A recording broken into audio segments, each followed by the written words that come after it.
Ukraine సైనికుల ప్రాణాలు కాపాడండి, పుతిన్ని కోరిన ట్రంప్. రష్యా ఉక్రెయిన్ యుద్ధానికి సంబంధించి అమెరికా అధ్యక్షుడు డొనాల్డ్ ట్రంప్ తాజాగా కీలక ప్రకటన చేశారు. రష్యా అధ్యక్షుడు వ్లాదిమిర్ పుతిన్తో చర్చలు జరిపానని, అవి ఫలప్రదంగా జరిగాయన్నారు. ఈ సందర్భంగా ఉక్రెయిన్ సైన్యం ఆపదలో ఉందని చెప్పిన ఆయన వారి ప్రాణాలను కాపాడాలని పుతిన్ కోరినట్లు వెల్లడించారు. రష్యా అధ్యక్షుడు పుతిన్తో నిన్న ఫలప్రదమైన చర్చలు జరిపాను. భయంకరమైన రక్తపాతం సృష్టిస్తున్న ఈ యుద్ధం ఎట్టకేలకు ముగిసే అవకాశం ఉంది. కానీ ఇదే సమయంలో వేలాది మంది ఉక్రెయిన్ బలగాలు రష్యా సైన్యం చుట్టుముట్టింది.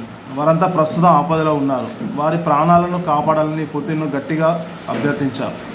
రెండవ ప్రపంచ యుద్ధం తర్వాత ఎవరు చూడని భయంకరమైన ఊచకోతగా మారచ్చు.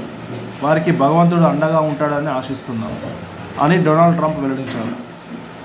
ట్రంప్ తన సొంత సోషల్ మీడియా అయిన ట్రూత్ ద్వారా ఈ వివరాలు వెల్లడించారు. ట్రంప్ మాట్లాడిన అనంతరం ఈ విషయం రష్యా అధ్యక్షుడు పుతిన్ వెల్లడించారు.